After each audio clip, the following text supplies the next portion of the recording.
السلام عليكم ورحمة الله وبركاته. الحمد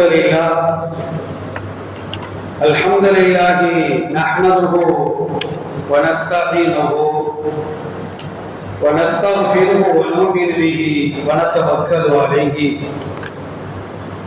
ونعوذ بالله من شرور أنفسنا ومن سيئات أعمالنا. من يهده الله فلا مضل له ومن يضلل فلا هادي له. ونشهد ان لا اله الا الله وحده لا شريك له ونشهد ان سيدنا محمدا عبده ورسوله. اما بعد فقد قال الله تبارك وتعالى في محكم التنزيل والفرقان المجيد: أعوذ بالله من الشيطان الرجيم. إن الله وملائكته يصلون على النبي يا أيها الذين آمنوا صلوا عليه وسلموا تسليما. اللهم صل على محمد وعلى آل محمد كما صليت على إبراهيم وعلى آل إبراهيم إنك حميد مجيد. اللهم بارك على محمد وعلى آل محمد كما باركت على إبراهيم وعلى آل إبراهيم إنك حميد مجيد. கண்ணியத்திற்குரிய எல்லாம் வல்ல அல்லாஹ்வின் நல்லடியார்களே, பாசத்திற்குரிய இஸ்லாமிய பெரியோர்களே, அல்லாஹ்வுடைய மாபெரும் கிருபையினால் சங்கையான வெற்றி மாதமாக திகழக்கூடிய சஃபர் மாதத்தினுடைய இறுதி ஜும்மாவிலே நாம் எல்லாம் வந்து கொண்டிருக்கின்றோம். எல்லாம் அல்ல அல்லாஹ் ஜல்ல ஷானஹு தஆலா உலகம் உள்ளளவும் வாழும் அற்புதமாக திகழ்ந்து கொண்டிருக்கின்ற உலக பொதுமறையாம் அல் குர்ஆனின் அடிப்படையிலும் அதற்கு விளக்கமாக வாழ்ந்து காட்டி சென்ற நபிகள் நாயகம் ஸல்லல்லாஹு அலைஹி வஸல்லம் அவர்களின் அமுத வாக்குகளின் அடிப்படையிலும் வாழ்ந்து இம்மையிலும் மறுமையிலும் வெற்றி பெறக்கூடிய நல்லடியார்களாக என்னையும் உங்களையும் நம் குடும்பத்தார்களையும் வருங்கால நம்முடைய சந்ததிகளையும் அல்லாஹ் ரப்பல் ஆலமீன் முழுமையாக ஆக்கி அருள் புரிவானாக. ஆமீன். கண்ணியத்திற்குரிய அல்லாஹ்வின் நல்லடியார்களே, மனித சமுதாயத்தை படைத்த இறைவன் அவர்களுக்கு நேர்வழி காட்டுவதற்காக லட்சக்கணக்கான நபிமார்களை இந்த உலகத்திற்கு அனுப்பி வைத்தார். வேதங்களையும் அவர்களுக்கு வழங்கினார். சமுதாயம் உச்சத்திலே தாங்கள் இறை தூதர்கள் என்று இவர்கள் கூறி ஏகத்துவத்தின் பக்கம் மக்களை அழைக்கின்ற பொழுது அந்த மக்கள் இவர்களை நம்ப மறுத்தால் தாங்கள் உண்மையிலேயே இறை தூதர்கள் தான் என்பதை மக்களுக்கு உணர்த்தி காட்டுவதற்காக இறைவன் தன்னுடைய அனுமதியை கொண்டு அற்புதங்களை நிகழ்த்தக்கூடிய சக்தியை நபிமார்களுக்கு அல்லாஹ் வழங்கினார். உலகத்தில் வாழ்ந்து சென்ற அனைத்து நபிமார்களும் அற்புதங்களை நிகழ்த்தியிருக்கிறார்கள் அல்லாஹ்வுடைய அனுமதியை கொண்டு. மூசா அலைஹிஸ்ஸலாம் திருக்குர்ஆன் சொல்லித் தருகின்ற சம்பவங்கள். அவர்களுக்கு அற்புதம் என்ன? தங்கள் கரங்களை கக்கத்தில் வைத்து எடுப்பார்களே ஆனால் அந்த விரல்களிலே வெளிச்சங்கள் வெளியாகும்.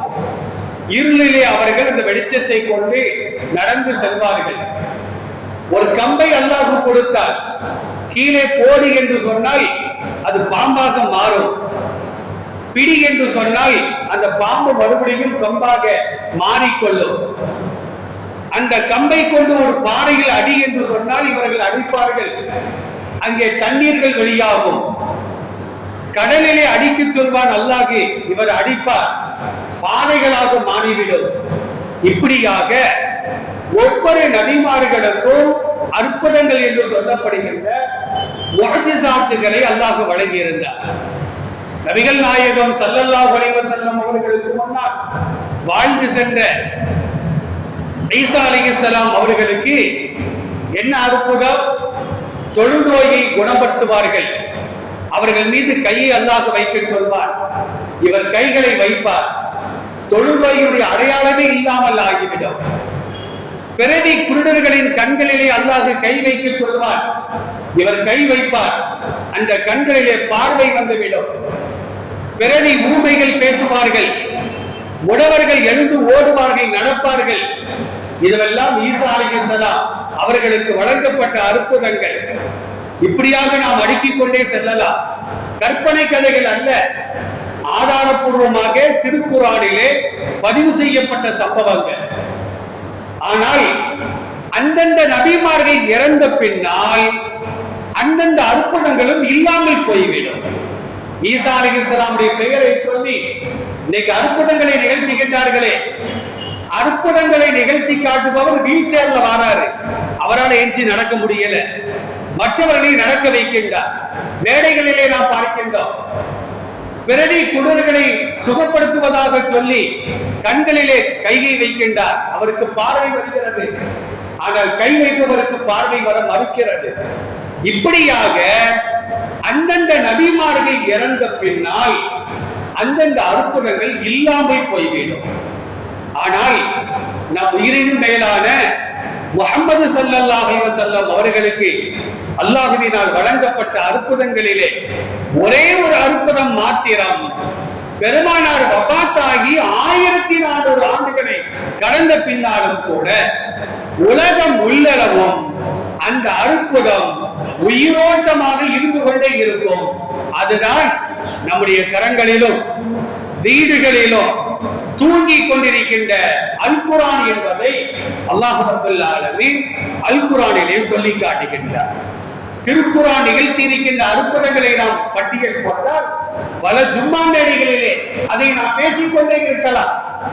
சஹாபாக்கள் மனித மிருகங்களாக வாழ்ந்தவர்கள், அவர்களை மனித புனிதர்களாக ரலியல்லாஹு அன்ஹு வரலு அன்ஹு, அல்லாஹ் அவர்களை பொருந்திக் கொண்டான், இவர்கள் அல்லாஹ்வை பொருந்திக் கொண்டார்கள் என்று அல்லாஹ் போற்றி புகழ்கின்ற அளவிற்கு அவர்கள் மனித புனிதர்களாக மாறுவதற்கு ஒரு சில வசனங்கள் தான் காரணமாக திகழ்ந்தது என்பதையும் ஹதீஸ்களின் மூலமாக நாம் பார்த்து வருகின்றோம். நபிகள் நாயகம் ஸல்லல்லாஹு அலைஹி வஸல்லம் அவர்களை கொலை செய்வதற்காக 100 செந்நிற ஒட்டகங்களுக்கு ஆசைப்பட்டுக் கொண்டு மக்கா நகரத்தினுடைய வீதிகளிலே சுற்றி வந்த உமர் ரலியல்லாஹு அன்ஹு இஸ்லாத்தை தழுவியதற்கு குர்ஆனுடைய வசனம் தான் காரணம் என்பதை ஹதீஸ்கள் நமக்கு தெளிவாக சொல்லி காட்டுகின்றது. உலகளாவிய அளவிற்கு ஒரு வினாடிக்கு 100 கணக்கானவர்கள் இன்றைக்கு இஸ்லாத்தை தழுவுகின்றார்களே, அவர்கள் கூறுகின்ற காரணம் என்ன? திருக்குர்ஆனை நாங்கள் படித்தோம், அதை மூடுவதற்கு முன்னால் நாங்கள் மனிதர்களாக மாறிவிட்டோம். திருக்குர்ஆனை திறந்து பாருங்கள், சூரத்துல் ஃபாத்திஹா. அதற்கு பின்னால் 2வது அத்தியாயம் என்னது? சூரத்துல் பக்ரா. பக்ரானா மாடுன்னு அர்த்தம். 114வது அத்தியாயத்தை பாருங்கள், சூரத்துல் நாஸ். நாஸ்னா மனிதர்கள் அர்த்தம். மாடு இருந்தவனை மனிதனாக மாற்றுவது இந்த குர்ஆன் தான் என்பதை குர்ஆனுடைய அத்தியாயங்களே அதனுடைய வரிசைப்படுத்துதலே நமக்கு தெளிவாக சொல்லி காட்டுகின்றது. அல்லாஹ் ரப்பல் ஆலமீன் திருக்குர்ஆனுடைய 10வது அத்தியாயம் 57வது வசனத்துல சொல்லி காட்டுகின்றான், யா அய்யுகன் நாஸ், மனிதர்களே. குர்ஆன் என்பது முஸ்லிம்களுக்கு மாத்திரம் அல்ல, சஹாபாக்களுக்கு மாத்திரம் அல்ல, உலகில் குர்ஆனை ஏற்றுக்கொண்டாலும் சரிதான், ஏற்றுக்கொள்ள மறுத்தாலும் சரிதான். இன்னைக்கு சில பேர் காலில் போட்டு மிதிக்கிறாங்களே, கிழித்து எறிகின்றார்களே, அவர்களுக்கும் குர்ஆன் பொதுவானதுதான், அவர்களுக்கும் அந்த குர்ஆன் சொந்தம். எனவேதான் அல்லாஹ் சொல்லுகின்றான், யா அய்யுகன் நாஸ் கத் ஜாஅத்துக்கும் மௌஇலத்தும் மிர் ரப்பிக்கும், உங்கள் இறைவனுடைய புறத்தில் இருந்து அழகான உபதேசம் வந்திருக்கிறது. திருக்குறான்ல பாருங்க, வட்டி வாங்காத, கொலை செய்யாத, புறம் பேசாத, கோல் முட்டாத, அவதூற நம்பாத, எத்தனை செய்திகள் வருகிறது. இன்னைக்கு கூட நாளிதழிலே பாருங்கள், சில பள்ளிக்கூடங்களை நாங்க குண்டு வச்சிருக்கிறோம் அப்படின்னு ஒரு குரலி. என்ன செய்வார்கள் காவல்துறை? நம்பவும் வேண்டும், நம்பாமல் இருக்கவும் முடியாது. எல்லா பள்ளிக்கூடங்களிலும் ஆய்வு செய்கிறார்கள். கடைசியில் பார்த்தா வதந்தி. இந்த மாதிரி வதந்திகளை நம்புவது கூடாது என்று சொல்லுகின்ற ஒரே வேதம் அல் குர்ஆன் மட்டும்தான். மதுபானம் அருந்தாதே, பண்டி இறைச்சி சாப்பிடாதே, பிஸ்மில்லாஹ் சொல்லாமல் அறுக்கப்பட்ட இறைச்சிகளை சாப்பிடாதே, அதெல்லாம் விஷத்தை கட்டுப்படும். முஸ்லிம்களுக்கு மட்டுமா? அனைத்து சமுதாய மக்களுக்கும் தான் அல்லாஹ் ரப்பல் ஆலமீன் அந்த உபதேசங்களை சொல்லி காட்டுகின்றார். உன் வீடு அல்லாத மற்ற வீட்டிற்குள்ளால் நீ செல்வதாக இருந்தால் அனுமதி வாங்காமல் செல்லாதே. முஸ்லிம்களுக்கு மட்டுமா? நீங்க முஸ்லிம்களே அனுமதி வாங்குறது இல்லையே. நண்பன் வீடு தானே, அண்ணன் வீடு தானே, மச்சான் வீடு தானே, மாப்பிள்ளை வீடு தானே, கிச்சன் வரைக்கும் போய் உள்ள வரலாமான்னு கேட்கிறாங்க. உள்ள போய் கேட்ட இடத்துக்கு அனுமதி வாங்கிதான் செல்ல வேண்டும் என்றால் முஸ்லிம்களுக்கு மாத்திரம் அல்ல, அனைத்து சமுதாயத்திற்கும் அது ஒட்டுமொத்த உபதேசம் என்பதை அல் குர்ஆன் மிக தெளிவாக சொல்லி காட்டுகின்றது. அல்லாஹ் தொடர்ந்து பேசுறா, உள்ளம் சார்ந்த நோய்களுக்கு அது நிவாரணம். உடல் சார்ந்த நோய் இருக்கிற, காய்ச்சல் இருக்குது, தலைவலி இருக்குது, வயிற்று வலி இருக்கிறது, உட்கார்ந்தா எந்திரிக்க முடியல, எந்திரிச்சா உட்கார முடியல, இதுவெல்லாம் உடல் சார்ந்த நோய்கள். இந்த நோய்களுக்கும் குர்ஆன் ஒரு அருமருந்து. உள்ளம் சார்ந்த நோய் என்று சொன்னால் கோழைத்தனம், அச்சம், சந்தேகம், நிம்மதி இல்லாமை, அமைதியின்மை, இது போன்ற உள்ளம் சம்பந்தமான நோய்களுக்கு இன்னைக்கு மருத்துவ உலகம் இருக்கிறதா? மனநோய் மருத்துவங்கள் இருக்கிறது. அங்க போனா தூங்குறதுக்கு ஊசியை போட்டு மாச கணக்குல நம்மளை தூங்கி அரை மண்டலம் 3 மண்டலம் ஆக்கிட்டு வெளியே விடுவாங்க.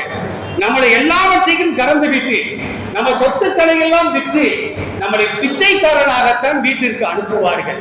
ஆனால் அல் குர்ஆன் இருக்கிற உள்ளம் சார்ந்த நோய்களுக்கு அது மருந்து என்று அல்லாஹ் ரப்பல் ஆலமீன் எல்லா மக்களையும் அழைத்து, ஒட்டுமொத்த மனித சமுதாயத்தை அழைத்து சொல்கிறான் என்றால் அந்த வாழும் அற்புதம் இன்றைக்கும் வாழ்ந்து கொண்டுதான் இருக்கிறது. அருமையானவர்களே, முதல் எல்லா மக்களுக்கும் நேர்வழி காட்டும். ஆனால் குர்ஆனை யாரு நம்பினார்களோ அவர்களுக்கு மட்டும்தான் அது கிருபை செய்யும். வரஹ்மத்துல் லில் முஃமினீன். யார் குர்ஆனையும் அல்லாஹ்வையும் ரசூலையும் மறுமை நாள் ஆகிரத்தையும் நம்பி இருக்கிறார்களோ அவர்களுக்கு மட்டும்தான் அது கிருபை செய்யும் என்பதாக அல்லாஹ் ரப்பல் ஆலமீன் இந்த வசனத்திலே சொல்லி காட்டுகின்றார். அருமையானவர்களே, ஹதீசுகளை நாம் திறந்து பார்க்கின்றோம். சில வசனங்களுக்கு, சில அத்தியாயங்களுக்கு நபிகள் நாயகம் ஸல்லல்லாஹு அலைஹி வஸல்லம் சில அந்த சிறப்புகளை சொல்லி காட்டுகின்றார்கள். சூரத்துல் ஃபாத்திஹா நம்ம எல்லாத்துக்கும் தெரியும். சூரத்துல் ஃபாத்திஹாவிற்கு மற்றொரு பெயர் என்ன தெரியுமா? சூரத்துல் ஷிஃபா, நிவாரணம் தரக்கூடிய அத்தியாயம். நிவாரணம் தரக்கூடியது. உள்ளம் சார்ந்த நோயாக இருக்கட்டும், உடல் சார்ந்த நோயாக இருக்கட்டும், அனைத்து நோய்களுக்கும் ஷிஃபா என்று நபிகள் நாயகம் ஸல்லல்லாஹு அலைஹி வஸல்லம் சொல்லி காட்டுவார்கள். நமக்கு திடீரென்று காய்ச்சல் வருகிறதா, வயிற்று வலி வருகிறதா, சூரத்துல் ஃபாத்திஹாவை தெளிவாக வரத்திலே குர்ஆன தர்தீலா, குர்ஆனை நீங்கள் முறைப்படி ஓத வேண்டும் என்று அல்லாஹ் திருக்குர்ஆன்ல கட்டளை இடுகின்றார். அப்ப முறையாக நாம் சூரத்துல் ஃபாத்திஹாவை ஓதி நமக்கு நாமே தடவி கொண்டால், ஓத தெரியாதவர்கள் ஓத தெரிந்தவரிடம் ஓத சொல்லி நம் மேடையில் ஊத சொன்னால் ஹதீஸில் ஆதாரம் இருக்குது. நபித்தோழர்களை நபி ஸல்லல்லாஹு அலைஹி வஸல்லம் அனுப்பி வைக்கிறாங்க. மாற்று சமுதாயத்தவர்கள் வாழக்கூடிய பகுதிகளுக்கு அவர்கள் செல்கின்ற பொழுது அந்த சமுதாயத்தின் தலைவருக்கு தேள் போட்டி விட்டது, உடம்பெல்லாம் விஷம் பரவி விட்டது. உடனே அந்த சமுதாயத்தை சார்ந்தவர்கள் சஹாபாக்கள் வந்து கேட்கிறாங்க, உங்கள்ட்ட யாராவது ஓதி பார்க்கறாங்க இருக்கிறாங்க? ஒரு சஹாபி ஓதி பார்க்கிறார். ஓதி பார்ப்பதற்கு முன்னால இவர் சொல்றாரு, நான் ஓதி பார்த்து குணமாகிவிட்டால் எனக்கு 30 ஆடுகள் தர வேண்டும். நான் ஓதி பார்த்ததுக்கு கூலி 30 ஆடுகள் தர வேண்டும். அவங்க சரி நாங்க தந்துருந்தோம், எங்க தலைவர் எஞ்சி உட்கார்ந்தா போறோம் அப்படின்னு இவர் ஓதி பார்க்கிறாரு. எஞ்சி உட்கார்ந்து இருக்காரு. 30 ஆடுகளை வாங்கி கொண்டு இந்த நபித்தோழர் சஹாபாக்கள்கிட்ட வரார். சஹாபாக்கள்கிட்ட விவரம் சொன்ன உடனே அந்த சஹாபாக்கள் என்ன சொன்னாங்க தெரியுமா? ஓதி பார்க்கலாமா, ஓதி பார்க்கறதுக்கு கூலி வாங்கலாமா, அது கூடுமா கூடாத நமக்கு தெரியாது. ரசூலுல்லாஹ்ட்ட போய் நாம கேட்போம். ரசூலுல்லாஹ்ட்ட போறாங்க, ரசூலுல்லாஹ்ட்ட விவரம் சொல்றாங்க. அப்ப நபி ஸல்லல்லாஹு அலைஹி வஸல்லம் என்ன சொன்னாங்க தெரியுமா? இந்த 30 ஆடுகளை நீங்கள் பங்கு வைக்கும் பொழுது எனக்கு ஒரு பங்கை நீங்கள் தந்துவிட வேண்டும். ரசூலுல்லாஹ் கேட்கிறாங்கன்னா என்ன அர்த்தம்? ஓதி பார்க்கலான்னு தெரியுது, கூலி வாங்கலான்னு தெரியுது. அந்த கூலி ஹலாலாக இருக்க போய்தான் எனக்கு ஒரு பங்கை தாருங்கள் என்று ரசூலுல்லாஹ் கேட்கிறாங்க. அப்ப ரசூலுல்லாஹ் சாஹாபிட்ட கேட்கிறாங்க, தோழரே நீங்க என்ன ஓதி பார்த்தீங்க அப்படின்னு கேட்கும் பொழுது அவர் சொல்றாரு, சூரத்தில் பாத்தியாவை ஓதி மூடுன விஷம் எல்லாம் கீழே இறங்கிட்டு அந்த மனுஷன் எஞ்சி உட்கார ஆரம்பிச்சுட்டாரு என்று அந்த நபித்தோழர் சொன்னதாக புகாரியிலே இந்த ஹதீஸ் பதிவு செய்யப்படுகிறது. அப்ப இதிலிருந்து என்ன தெரியுது? சகோதர சமுதாயத்தை சார்ந்தவர்களுக்கும் சூரத்தில் பாத்தியாவை தாராளமாக நாம் ஓதி ஊதலாம். பெருமானார் ஸல்லல்லாஹு அலைஹி வஸல்லம் இந்த ஹதீஸிலே சொல்லி காட்டுவார்கள். சூரத்தில் பக்ரா 286 வசனங்களை கொண்ட மிகப்பெரிய ஒரு அத்தியாயம், குர்ஆனிலேயே மிகப்பெரிய ஒரு அத்தியாயம். அந்த சூரத்தில் பக்ராவை பற்றி நபி ஸல்லல்லாஹு அலைஹி வஸல்லம் சொல்றாங்க, அஷைத்தானு யன்ஃபிரு மினல் பைத்தில்லதி துக்ரவு ஃபீஹி சூரத்துல் பக்ரா. எந்த வீட்டில் சூரத்தில் பக்ராவை ஓதப்படுகிறதோ அந்த வீட்டை விட்டும் ஷைத்தான் ஓடி விடுகின்றான், விரண்டோடி விடுகின்றான். ரசூலுல்லாஹ் சொல்றாங்க, சூரத்தில் பக்ராவை ஓத வேண்டும். லா தஜஅலு புயூத்தக்கும் மகாபிர், உங்கள் வீடுகளை இறந்தவர்களை அடக்கம் செய்யும் கபறுகளாக, மன்னரைகளாக நீங்கள் ஆக்கி விடாதீர்கள். அங்கதான் யாரும் குர்ஆன் ஓத மாட்டாங்க. அங்க இறந்தவங்க அடக்கப்பட்டிருக்கிறாங்க. ஒரு வீட்டுல குர்ஆன் ஓதலனா உயிர் உள்ளவர்கள் ஜனாசாவாக நடமாடிக் கொண்டிருக்கிறார்கள். அப்ப நம்ம வீடுகள்ல குர்ஆனை ஓத வேண்டும், குறிப்பாக சூரத்தில் பக்ராவை ஓத வேண்டும். ஓதினால் வீடுகளில் உள்ள ஷைத்தான்கள் அந்த வீட்டை விட்டும் செல்வார்கள் என்பதாக பெருமானார் ஸல்லல்லாஹு அலைஹி வஸல்லம் சொல்லி காட்டுவார்கள். சூரத்தில் பக்ரால கூட கடைசி 2 ஆயத்துக்கள் ஆமன ரசூலு பிமா உன்சில இலைஹி மிர் ரப்பிஹி வல் மூமினூன் அப்படிங்கு தொடங்குகின்ற ஆயத்தும் அதனை அடுத்து வரக்கூடிய ஆயத்தையும் பற்றி பெருமானார் ஸல்லல்லாஹு அலைஹி வஸல்லம் சொல்லும் பொழுது, மன் கரா பில் ஆயத்தைனி மின் ஆகிரி சூரத்தில் பக்ரத்தி கஃபத் ஃபீ லைலத்தின் கஃபதாஹு. சூரத்தில் பக்ராவுடைய கடைசி 2 வசனங்களை 285 286 இந்த 2 வசனங்களையும் இரவு படுக்கும் போது ஒருவர் ஓதிக்கொண்டு படுத்தால் அன்று இரவு முழுவதும் இந்த 2 வசனங்கள் மூலமாக ஷைத்தானை விட்டும், திருடர்களை விட்டும், வெளியுள்ள திருடர்களை விட்டும் வீட்டை பாதுகாத்துக்கலாம். வீட்டுக்குள்ளே திருட்டு பையன் இருக்கான. சில வீடுகளில் மனைவிமார்கள் திருடுறாங்க, சில வீடுகளில் பிள்ளைங்க திருடுறாங்க, சில வீடுகளில் பேரம்பத்தி திருடுறாங்க. இந்த மாதிரி திருட்டுக்களை விட்டும் அல்லாஹ் ஓதியவரை பாதுகாப்பான் என்று பெருமானார் ஸல்லல்லாஹு அலைஹி வஸல்லம் அவர்கள் சொல்லி காட்டுவார்கள். சூரத்தில் கஹ்ஃப் 18வது அத்தியாயம். சூரத்தில் கஹ்ஃபை பற்றி பெருமானார் சொல்லும் பொழுது, ஃபஇன்னக ஸகீனா தனஸ்ஸலத் இன்தல் குர்ஆன், சக்கீனாவை கொண்டு வரக்கூடிய அத்தியாயம் என்று சொன்னார்கள். உஸைத் இப்னு குலைர் அப்படிங்கிற ஒரு நபித்தோழர் ஒரு நாள் இரவு உட்கார்ந்து குர்ஆனை ஓதிக் கொண்டிருக்கின்றார். அவருடைய மகன் பக்கத்திலே படுத்து கிடக்கின்றார், கை குழந்தை பக்கத்துல குதிரையில் கட்டி வைக்கப்பட்டிருக்கிறது. இவர் குர்ஆனை ஓத ஓத குதிரை மிரள ஆரம்பிக்குது. குர்ஆனை மூடுறாரு, குதிரையும் அமைதியாகி விடுகிறது. மறுபடியும் குர்ஆனை ஓதுறாரு, மறுபடியும் குதிரை மிரள ஆரம்பிக்குது. குர்ஆனை மூடுறாரு, குதிரை அமைதியாகிறது. கடைசியில வானத்தை பார்க்கிறாரு, வானத்துல பொடி பொடி விளக்குகள் எரிகிறது. என்றும் காணாத ஒரு காட்சி. பயந்து போய் குர்ஆனை மூடிவிட்டு ஃபஜ்ர்ல போய் ரசூலுல்லாஹ் சொல்றாரு, நபி ஸல்லல்லாஹு அலைஹி வஸல்லம் சொன்னார்கள், தில்கல் மலாயிகா தனத்திலி சௌதிக்க, அந்த பொடி பொடி விளக்குகள் இருக்குத, அது நீ பயப்படுற மாதிரி ஒண்ணு இல்ல. நீ குர்ஆன் ஓதுகின்ற சப்தத்தை செவிமடுத்து அல்லாஹ்வுடைய அருளை சுமந்து வரக்கூடிய வானவர்கள். அவங்கதான் பூமிக்கு வந்திருக்கிறாங்க. நீ சுபுக வரையிலும் ஓதி இருந்தால் அந்த காட்சியை நாங்களும் பார்த்திருப்போம். நபி ஸல்லல்லாஹு அலைஹி வஸல்லம் சொன்ன வார்த்தை ஹதீஸ்கள்ல பதிவு செய்யப்படுகிறது. அந்த நபி தோழர் ஓதிய அத்தியாயம் என்ன தெரியுமா? சூரத்துல் கஹ்ஃப். புகாரியிலே பதிவு செய்யப்படுகிறது. அடுத்து நபி ஸல்லல்லாஹு அலைஹி வஸல்லம் சொன்னதாக அபூ ஹுரைரா ரலியல்லாஹு அன்ஹு அறிவிக்கக்கூடிய வார்த்தை முஸ்லிம்ல 1919வது ஹதீஸாக பதிவு செய்யப்படுகிறது. மன் ஹஃபில அஷர ஆயாத்தின் மின் ஆயாத்தி சூரத்தில் கஹ்ஃபி, கஹ்ஃபுடைய ஆரம்ப 10 வசனங்களை ஒருவர் மனனம் செய்து ஓதுவாரேயானால் உசிம மினத் தஜ்ஜால், இவர் வாழக்கூடிய காலத்தில் தஜ்ஜால் வருவானேயானால் தஜ்ஜாலை விட்டும் இவர் பாதுகாக்கப்படுவார். ரசூலுல்லாஹ் சொன்னாங்க, சூரத்தில் கஹ்ஃபுடைய 10 ஆயத்துகள் ஆரம்பத்தில் இருந்து அந்த 10 வசனங்களை மனப்பாடமாகவோ அல்லது பார்த்தோ ஒருவர் ஓடுவாரேயானால் அவர் வாழக்கூடிய காலத்துல தஜ்ஜால் வந்தால், தஜ்ஜால் வர்றதுக்கு நாள் இருக்குது, ஆனா ரசூலுல்லாஹ் சொன்னாங்க ஒவ்வொரு காலத்திலும் தஜ்ஜால்கள் உருவாகி கொண்டே இருப்பார்கள். தஜ்ஜால் என்னென்ன சேட்டையை செய்வானோ அந்த சேட்டையை எவனெல்லாம் செய்யறானோ அவனெல்லாம் தஜ்ஜால். அல்லாஹ் ரப்பல் ஆலமீன் குர்ஆன்ல சொல்வான், மனிதர்களில் வாழக்கூடிய சைத்தான்கள், மனிதர்களை சைத்தான் இருக்கிறாங்களா? ஒருத்தர் சைத்தான் செய்யற சேட்டையை ஒருத்தன் செய்யறான்னு வச்சுக்கிறோம், சரியான சைத்தான இருக்கானே அப்படின்னு நம்ம திட்டுவோம். அந்த மாதிரி தஜ்ஜாலுடைய சேட்டையும் ஒருவன் செய்தால் அவனை தஜ்ஜால் என்று பெருமானார் குறிப்பிட்டார்கள்.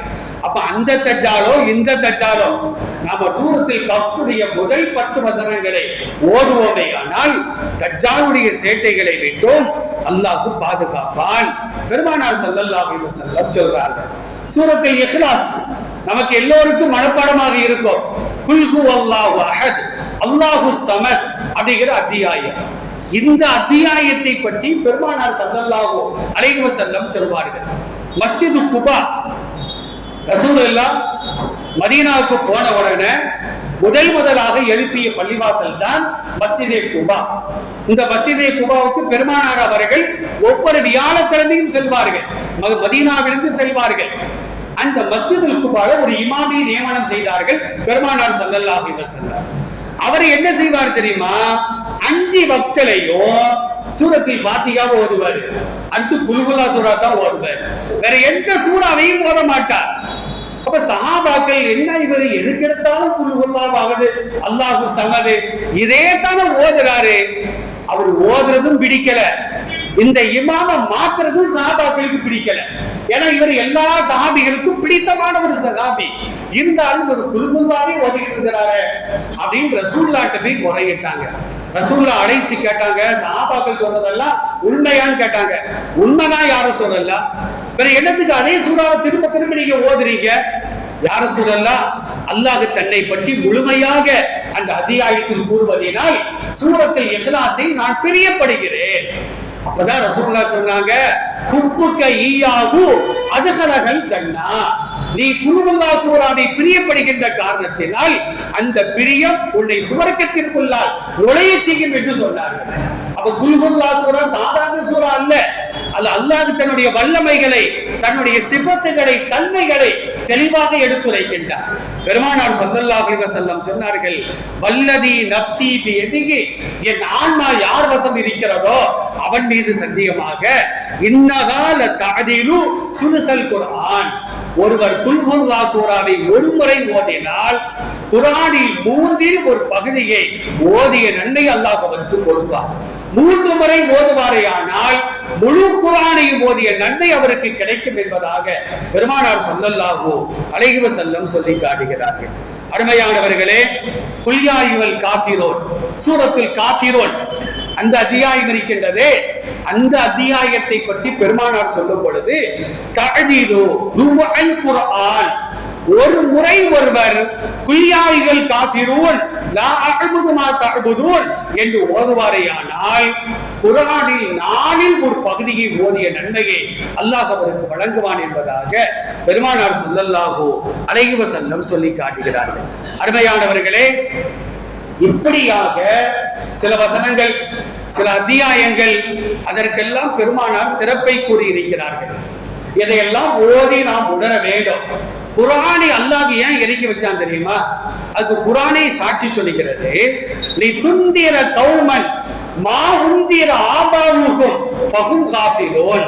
ஈசா அலைஹிஸ்ஸலாம் இருக்கிறாங்களே, 33 வயசுல வானத்தின் பக்கம் உயர்த்தப்பட்டார்கள். ஈசா அலைஹிஸ்ஸலாத்துக்கு 33 வயசு அப்படின்னா கிபி 33.